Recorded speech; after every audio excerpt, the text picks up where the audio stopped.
this will do it for the night because we got a lot to do today. Matt Karstens says, I'm a statistician and I can see where both the right and the progressives misuse statistics, though in the case of the left it's generally raping them. Well played. However, my experience in explaining statistics is deer in the headlights and accusations of pedantry. How do I explain the importance of proper statistical methodology and inference without looking like or in actually being a pedant or cutting down the intent of speaking truth? Basically, how do I explain statistical truth that may not be obvious without coming off as a blowhard? Well, as we touches on a couple of things we talked tonight about, Matt. First of all, pick your battles, right? I mean, if somebody was going to make some argument about the number of dill pickles that'll fit in a jar, that may not be the time to deploy all of your firepower in order to make a ringing defense that it'll only be 20. You're going to have a limited amount of time to persuade people of things, which kind of goes back to our triage argument. But as probably the first thing you were taught, I think it was William Goldstone, Prime Minister of Britain. There are lies, damn lies, and statistics. Statistics are fascinating. We feel that when we have statistics on our side, that we're right. And to be fair, if the statistics are done correctly, that is a tremendous indicator of whatever the point you're trying to make. The two issues here are, number one, people put too much faith in statistics. And number two, it's so easy to get a statistical number that does not represent what you're saying it does. The classic example of this is the difference between a correlation and a causality. I can think of it. There are hundreds of terrific examples, but let's see.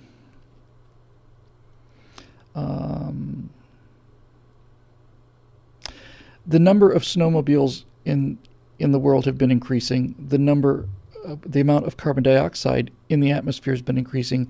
Therefore, snowmobiles cause global warming. The two things are parallel, but they're not connected. That was actually a poor example because that lifts something up. I don't know. The more water I poured, two things going in the same direction, that's a correlation. They're not connected, that's a causality. And so many people find little correlations. This whole global warming thing may in fact be a gigantic example of this, of a correlation without a causality. The rising temperatures that we saw that were attributed to CO2 were in fact due to solar activity or any number of other things.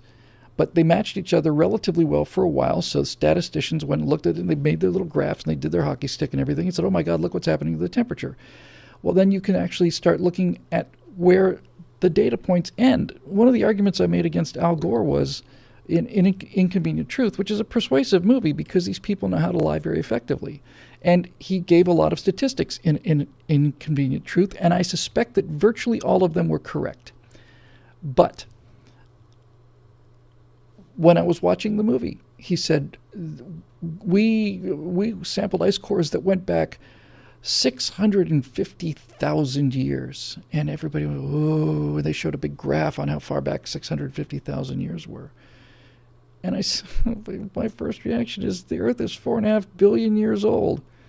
What is that? It's at 1% of 1%? Why? 600,000 times 10 is 6 million. Times another 10 is 60 million. Times another 10 is 600 million. Times another 10 is 6 billion. Why are we taking such a small look at things, Al? Why? Why are we looking at such a tiny, tiny, tiny little piece of the Earth's history and using this to make the case?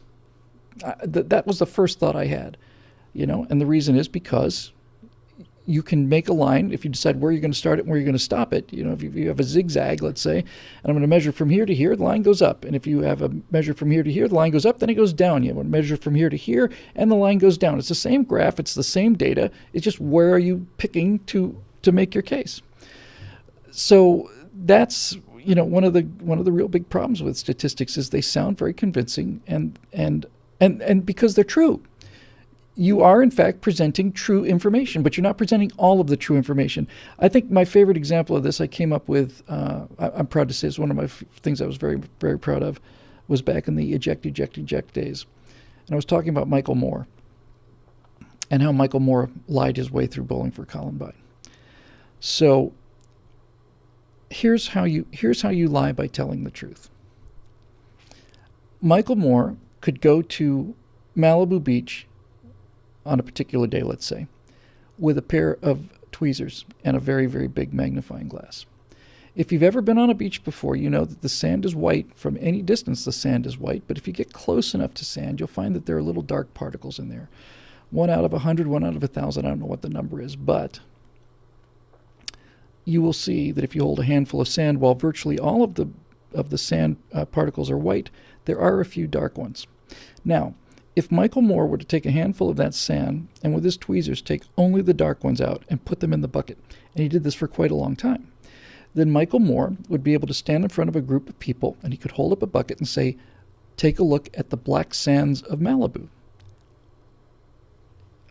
This sand came from Malibu Beach, and it did. It did. But that's not the whole story, and you know it.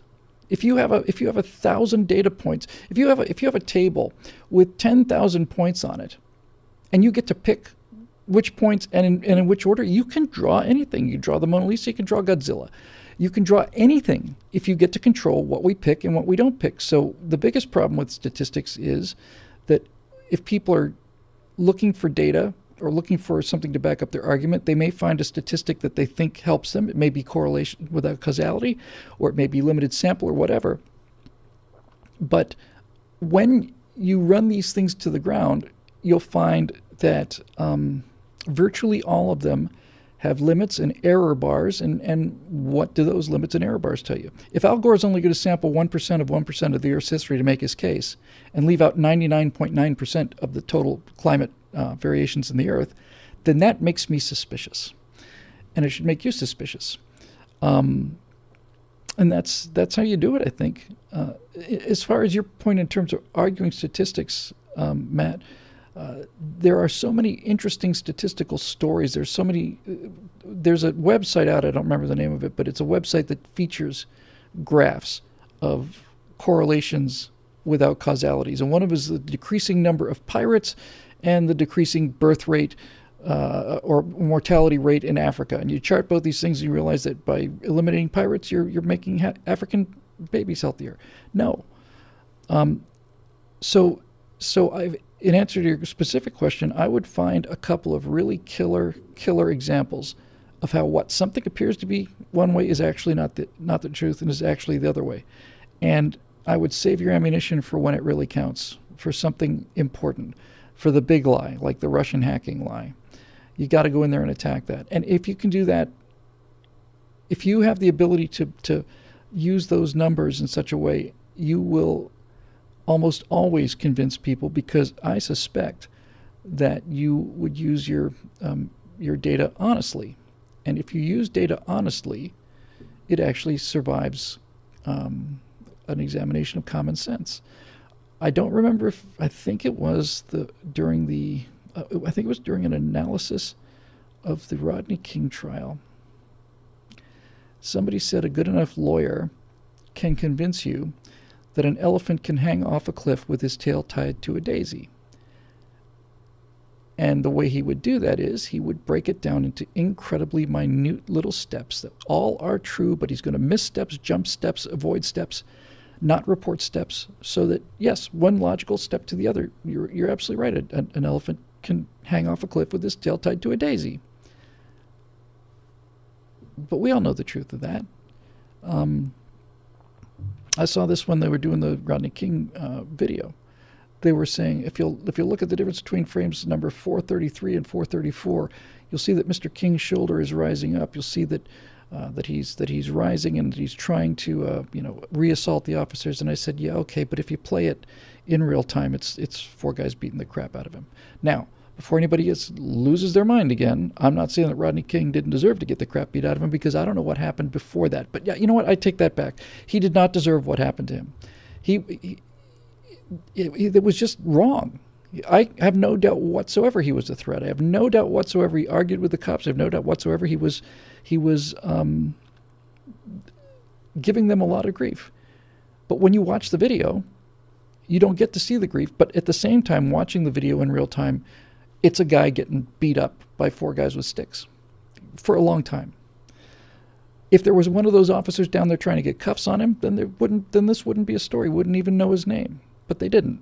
So anyway, sometimes the truth and an examination of the truth makes us unpopular. Scott Ott has gotten very unpopular with some people because Scott sees things differently. But Scott Ott believes what he believes based on evidence, and Scott Ott has more integrity and morality than anybody I've ever met. So when Scott Ott says something that disagrees with what I believe, I get, needless to say, I want to kill Scott Ott.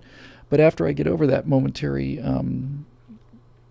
discomfort, the cognitive dissonance, then I start thinking, well, if Scott Ott believes it, why would he believe it? If he's a good guy, a smart guy, why would he believe it? And he'll tell me.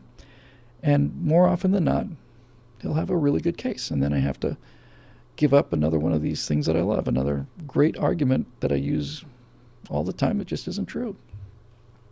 And I like to think ultimately that's the difference between them and us. Both of us, we're both liberals and conservatives are human beings. They have human emotions and desires like everybody else. But I do think, in fact, I think this is in fact the distinction between liberals and conservatives. Some people are prepared to face unpleasant truths, and some people are not.